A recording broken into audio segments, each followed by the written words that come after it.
Vérification intérieure. Je mets le contact.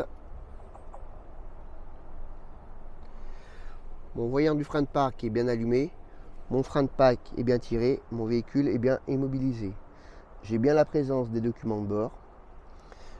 Je n'ai pas de voyant cabine. Ma cabine est bien verrouillée.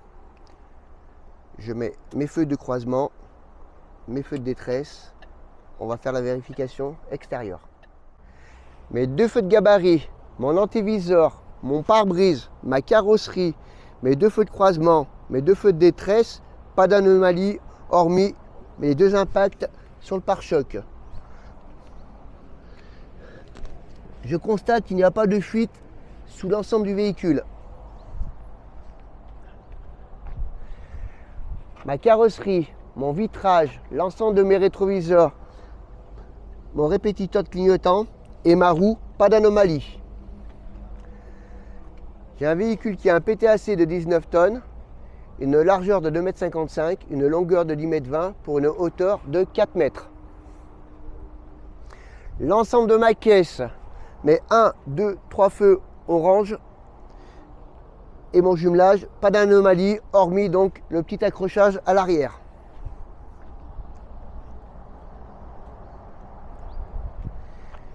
Mes deux feux de gabarit, ma porte,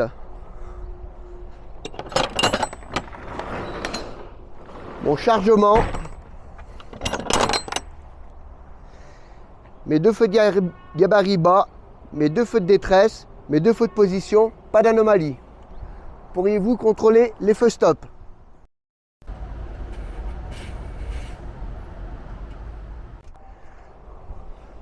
L'ensemble de ma caisse, mes 1, 2, 3 feux latéraux et mon jumelage, pas d'anomalie. Ma carrosserie, mon vitrage, l'ensemble de mes rétroviseurs, mon répétiteur de clignotant et ma roue, pas d'anomalie. Socle 1 terminé. Alors thème numéro 1, document de bord, triangle extincteur.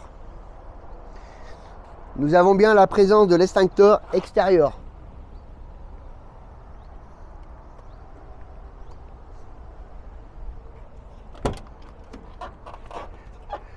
La présence de l'extincteur à l'intérieur. On voit bien donc les deux triangles de pré-signalisation. Et on va contrôler les documents. Donc là, nous avons bien le manuel d'utilisation du véhicule.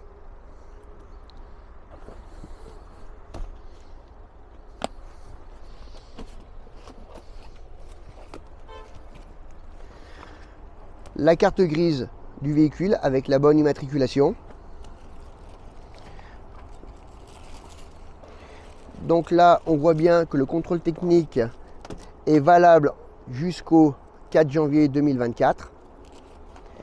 Nous avons bien donc l'attestation d'assurance avec l'immatriculation du véhicule et la validation jusqu'au 31/12/2023.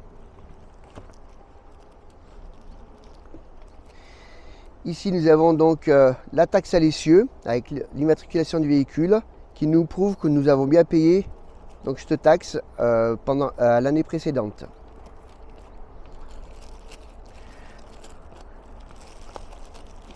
Nous avons la présence aussi du constat amiable avec ses deux volets et vierge. Nous avons bien la carte de la région et puis l'éthylotest.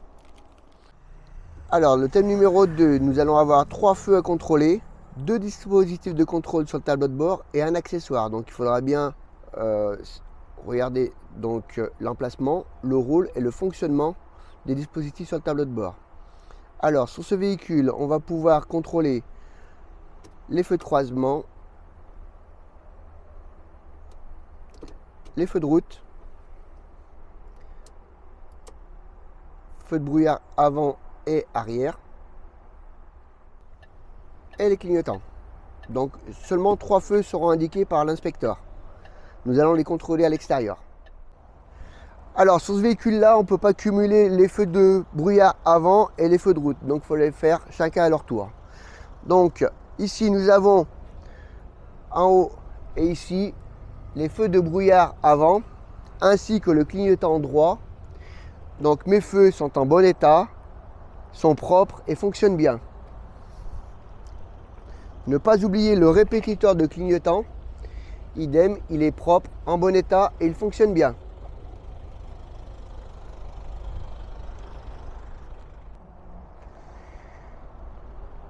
Donc à l'arrière, j'ai bien mes deux feux de brouillard arrière et mon clignotant droit. Ils sont propres, en bon état et ils fonctionnent bien. Donc sur le tableau de bord, il faut bien contrôler donc l'emplacement, le rôle et le fonctionnement des éléments que l'inspecteur va vous demander. Donc si vous demande de contrôler donc le contour se trouve à ce niveau-là. Il permet donc de voir le régime moteur et pour avoir un régime optimum, il faut être entre le 10 et le 15, entre 1000 et 1500 tours. On peut avoir aussi donc à contrôler le niveau de carburant qui se trouve à ce niveau-là.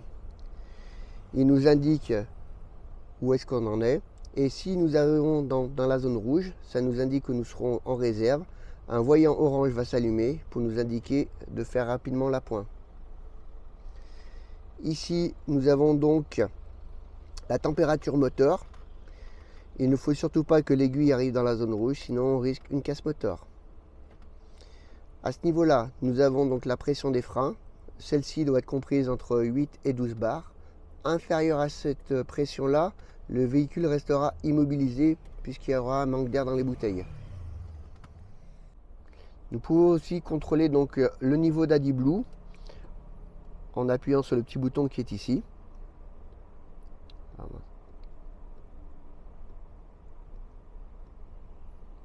Donc le niveau d'AdBlue est ici. Il nous signale donc son niveau. Arriver dans la réserve, faire bien attention car le moteur risque de se mettre en mode dégradé.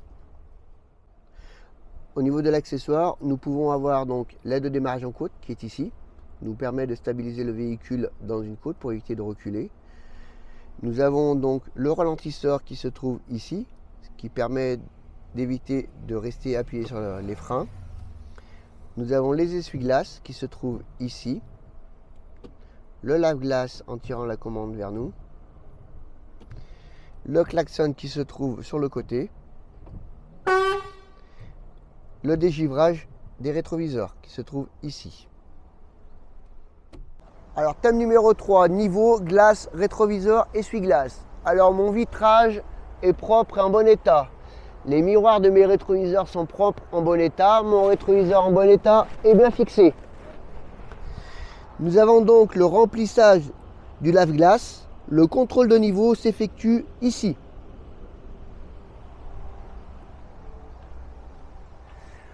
Mon antéviseur est propre et en bon état, pareil bien fixé. Je ne peux pas le contrôler puisqu'il est trop haut. Je n'aurai pas mes 3 points d'appui. Mon pare-brise est propre et en bon état. Mes 2 essuie-glaces en bon état. Les caoutchoucs ne sont pas collés.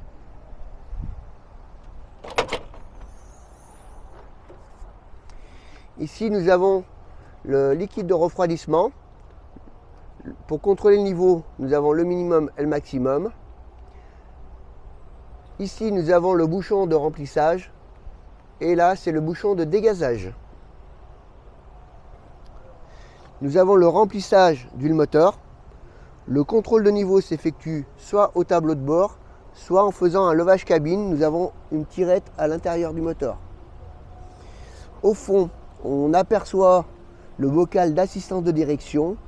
Donc pour contrôler le niveau ou faire la pointe, on devra faire un levage cabine. Mon vitrage est propre, en bon état. Les miroirs de mes rétroviseurs sont propres, en bon état. Et mes rétroviseurs sont bien fixés. Nous avons donc le réservoir d'AdBlue. Le contrôle de niveau s'effectuera sur le tableau de bord. Le thème numéro 4, ce sera donc pneumatique, roue, suspension, direction. Alors pour la direction du véhicule, c'est une direction hydraulique. Le contrôle de niveau s'effectue en faisant un levage cabine. Nous ferons un essai de direction lorsqu'on partira en manœuvre, en tournant le volant un quart à droite, un quart à gauche pour voir s'il n'y a pas de point dur. À l'arrière, donc Mon garde-boue et mes bavettes sont en bon état et bien fixés. Ma bande de roulement est en bon état, nous sommes au-dessus du témoin d'usure. Le flanc, il n'y a pas d'hernie ni de déchirure. À l'intérieur de la roue, j'ai la présence de tous les écrous qui paraissent bien serrés. On constate aussi à l'intérieur du jumelage qu'il n'y a pas de corps étranger. La pression paraît bonne puisque je n'ai pas un écrasement important au niveau du flanc. En ce qui concerne mes lames de suspension qui se trouvent ici, il n'y a pas de corps étranger, elles sont en bon état. Mes coussins d'air sont en bon état.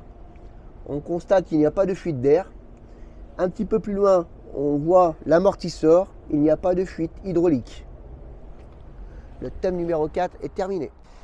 Thème numéro 5, caractéristiques du véhicule. Nous sommes sur un Renault Premium de 460 chevaux. Il a un porte-à-faux avant de l'axe de l'avant à l'aplomb avant du véhicule de 1,20 m. Un porte-à-faux arrière de l'axe de la roue arrière à l'aplomb arrière du véhicule de 3,20 m. La plaque d'immatriculation est propre, en bon état et bien fixée. Ma plaque de tare est en bon état. Mes 3 réservoirs font office de barres latérales de sécurité qui sont en bon état et bien fixés. J'ai bien mes dispositifs réfléchissants, donc 1, 2 et 3, qui sont propres et en bon état.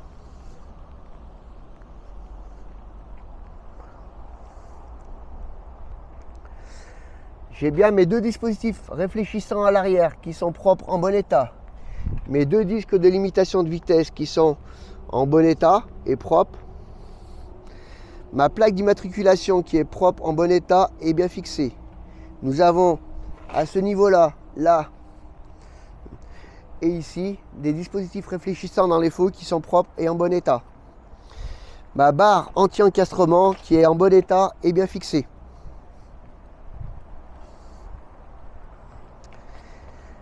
Mes 1, 2, 3 dispositifs réfléchissants sont propres et en bon état. Et ma barre latérale de sécurité qui est en bon état et bien fixée. Le thème numéro 5 est terminé. Numéro 6, transport de marchandises.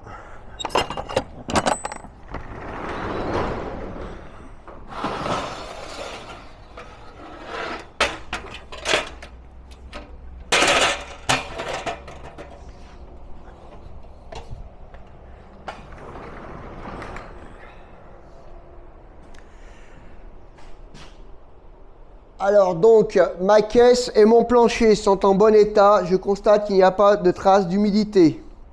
Mon chargement est constitué de 7 bacs remplis de béton. Mon chargement est donc bien réparti et bien calé entre eux. Tout ça pour un poids de 7 tonnes. J'ai en plus de ça donc un tuyau en PVC plus une table.